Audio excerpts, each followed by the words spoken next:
va se limiter à la journée du 18 mars. Comment avons-nous vécu la journée du 18 mars? Nous avons assisté ici à la conférence nationale des versions des plus abracadabrantesques.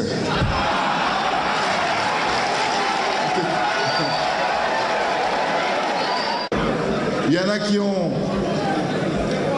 cru voir le camarade Marien Ngouabi assassiné au Mistral.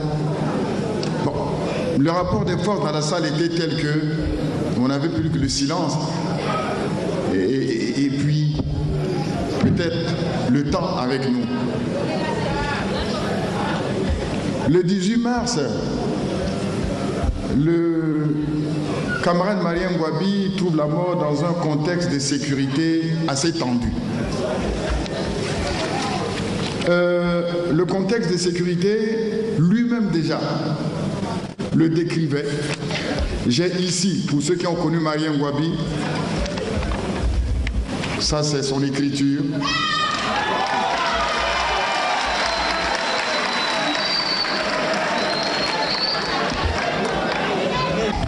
Le président Marien Ngouabi l'a envoyé au président, enfin à l'époque, au ministre de la Défense, le camarade Denis Sassou Nguesso, avec ses instructions. Ces informations doivent être correctement exploitées par les camarades Ngolo et Sassou. Voilà. Je ferai donc ces archives au parti, comme je l'ai déjà fait d'ailleurs dans le passé. Mais entre-temps, je crois que le camarade Marien Ngouabi aussi avait une parfaite connaissance des dysfonctionnements de ses services de sécurité, en fait, la sécurité autour de lui. Pour preuve, il écrit au camarade Denis Sassou Nguesso, alors membre de l'état-major spécial révolutionnaire, en date du 29 septembre 1976, la lettre qui suit. Eu égard aux délicates missions qui lui sont dévolues, je vous demande de faire de la garde présidentielle un corps spécial, hautement politique et formé idéologiquement. En conséquence, je vous demande de me proposer un commissaire politique spécial, civil et militaire, acquis d'un niveau politique et idéologique plus élevé que l'ancien, qui doit cesser dès ce jour d'avoir des contacts avec ce corps. Il importe de consulter le camarade Ngolo à ce sujet, signé commandant Marien Ngouabi. Et le camarade Denis Sassou Nguesso de m'instruire. Il me semble que le camarade président avait déjà lui-même porté son choix sur le camarade Jean-Fidèle Bouiti. C'est ainsi que nous avons envisagé sa relève de l'école des cadets. Donc cela traduisait une espèce de malaise dans son service de sécurité immédiat. J'étais ministre de la Défense. Et puis, je crois qu'à cause de quelques problèmes au Cabinda, etc., et des appréhensions qu'on avait au sujet des situations dans l'enclave du Cabinda, le quartier était consigné. Nous préparions l'état-major spécial révolutionnaire. Préparait donc le congrès, le 3e congrès extraordinaire. Le travail était à 2 temps. Ce jour-là, comme les autres jours, nous avons travaillé personnellement au cabinet, j'ai travaillé jusqu'à 14 h et le camarade Denis Sassou Nguesso était parti du bureau à 14 h moins le quart. Avec bien sûr l'intention de revenir à 15 h. Je suis resté au bureau jusqu'à peut-être jusqu'à 13 h, 13h30. 14 h, peut-être, oui. Quartier consigné. Puis je suis allé me rafraîchir un peu en Pila chez moi. Puis dès que je suis arrivé, les Kunzo me téléphonent pour me dire que il entend des tirs nourris en direction de l'état-major général. Des tirs nourris en direction de l'état-major général. C'est mes téléphones. Donc, j'ai juste remis mon ceinturon. Je n'ai même pas dit au revoir à mon épouse et à mes enfants. Et je suis revenu. Je fonçais naturellement vers mes bureaux au ministère de la Défense. Quand je suis arrivé devant la mairie, l'actuelle mairie, c'est là où on m'a dit, le président Gwabi est grièvement blessé et on l'a amené à l'hôpital militaire. J'étais arrivé à peine à la maison, c'est-à-dire en face du régiment blindé, là où j'habitais, au camp d'intendance, que crépitent les armes à l'état-major. Et je demande confirmation à un collègue qui habitait dans les environs. Il me dit oui, effectivement, que ça tirait abondamment à l'état-major général, notamment là où habite le président Marien Gwabi. J'avais eu tout juste le temps dans le même mérangère, je les ai reportés et j'ai bondi à Mpila. Et lorsque j'arrive à Mpila, le président, le camarade Denis Sassou Nguesso, venait d'aller à l'état-major général. Je l'ai suivi. J'arrive à l'état-major, on me dit qu'il a foncé sur l'hôpital militaire. Alors j'avais compris que quelque chose de très grave s'était passé. Et j'arrive à l'hôpital militaire, je le vois en compagnie du camarade Lekunzu, de Ekondi Akala, de monsieur Maître Jacques Okoko. Mais lorsque je l'ai vu, mouchoir à la main, en train de pleurer, j'avais compris que nous venions de vivre la catastrophe. J'ai donc demandé au médecin colonel, pardon, oui, je crois qu'il était colonel, oui, non, commandant, pardon, Durabel Missonsa, d'aller voir le corps. Je suis allé, j'ai vu le corps du camarade Marien Gwabi. Il y avait 5 impacts de PA au dos et puis toute la mâchoire complètement écrabouillée. Et nous sommes revenus. J'ai vu le camarade Marien Gwabi a repris, pardon, le camarade Denis Sassou Nguesso a repris courage et a demandé que nous allions rapidement au ministère de la Défense. Et c'est ce qui fut fait. Le premier réflexe du camarade Ebaka était d'envoyer les cadres de la sécurité d'État au domicile de Kikadidi, puisqu'on avait retrouvé dans l'enceinte de l'état-major général la 404 du capitaine Kikadidi.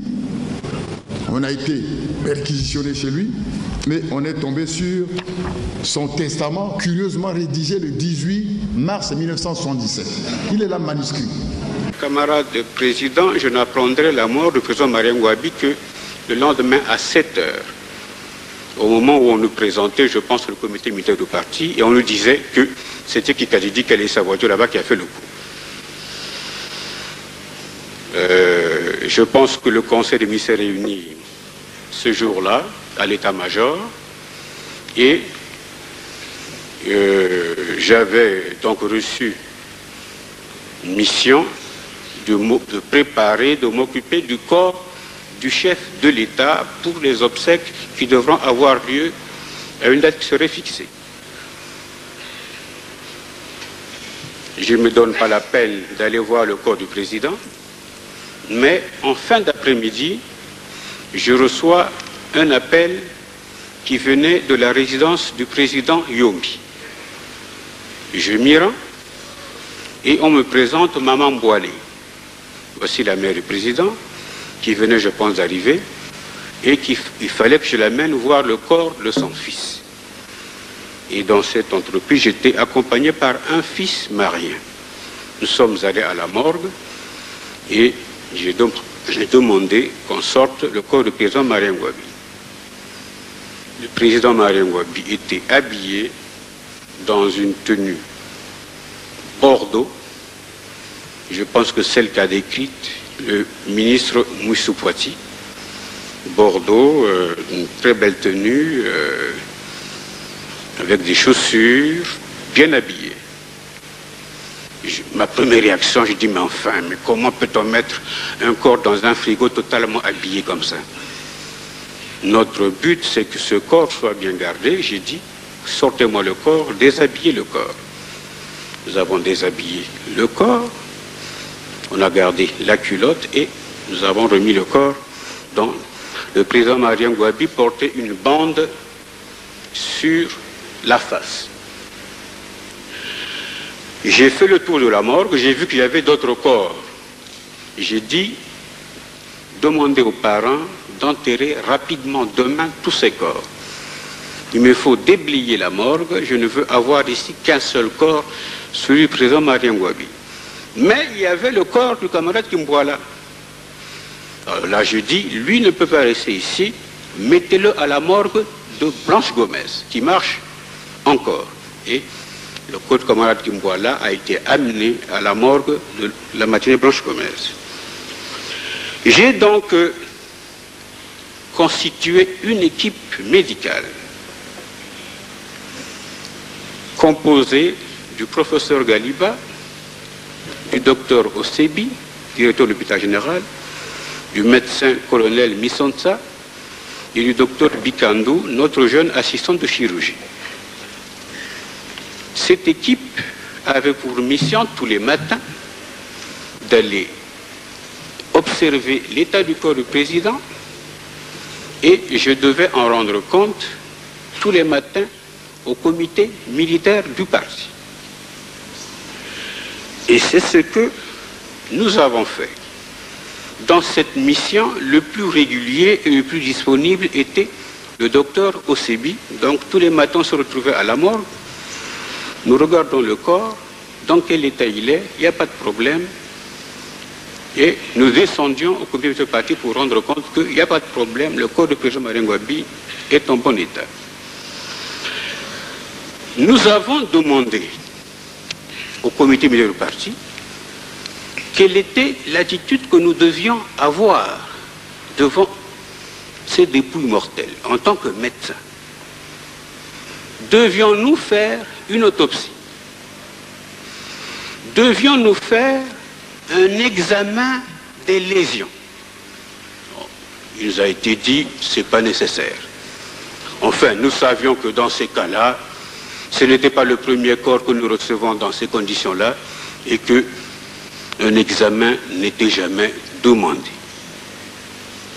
Mais le docteur Osebi dit, mes camarades ministres, on pourrait peut-être faire des radios sur le corps du président Marien Ngouabi. J'ai dit, mais tu insistes un peu, mais si quand même. Je pose la question, est-ce qu'on peut faire une radio? C'est pas nécessaire. Nous aussi, on a dit, bon, je pense qu'on n'a pas besoin d'un dossier médico-légal pour régler ce problème. Passons outre. Mais le problème qui se pose, c'est que il nous faut, et il dit que ce corps doit être présenté au peuple congolais, et les chefs d'État vont venir. Alors on s'est dit, mais comment on va faire? On s'est dit, la neige carbonique, tout ça là, peut nous aider à conserver ce corps quand il sera exposé. Mais où est-ce qu'on va le trouver? Ah, en Côte d'Ivoire. Nous demandons au comité militaire du parti de prendre contact avec la Côte d'Ivoire pour qu'on nous envoie la neige carbonique. Et je pense que c'est la présidence de la République de Côte d'Ivoire qui répondra que nous allons mettre à votre disposition 2 techniciens de notre institut médico-légal. Et ces gens, je pense que très vite, ils sont arrivés avec tout un matériel pour préparer le corps du président Marien Ngouabi. Nous allons donc nous mettre à préparer le corps du président Marien Ngouabi. Et c'est là le vrai contact que nous avions eu avec le corps. Parce que quand on arrive à la morgue, les militaires avec les fusils par-ci par-là, ben, vous savez, on se disait il ne faut pas trop bouger parce qu'on ne sait pas. Quand une décharge part ici, et perdu, au profit. Bon, alors, c'est donc ce jour-là que nous allons pouvoir manipuler le corps du président Marien Ngouabi. Nous commençons donc notre formalisation avec des militaires dans la salle, les fenêtres fermées pour que les gens qui passent derrière ne nous voient pas. Mais au bout de 10 minutes, on n'arrivait plus à tenir dans la salle. Tout le monde pleurait, on éternuait, on dit mais qu'est-ce qui se passe? Mais pourquoi ce formol nous fait mal alors que... Mais effectivement, quand nous mettions le formol, tout ce qu'on mettait sortait par la plaie que le président Marien Ngouabi avait à la face. Donc tout le formol était dans la salle, on a dû ouvrir, les militaires sont sortis, on a ouvert les fenêtres et nous avons dit au docteur Bikandou, qui était le plus jeune, cherche-nous ce qui saigne dedans rapidement et met une ficelle dessus. Docteur Bikandou regarde la plaie, il dit, mais patron, venez voir. On regarde, c'était l'artère carotide, qui est grosse comme ça, qui laissait sortir de formol.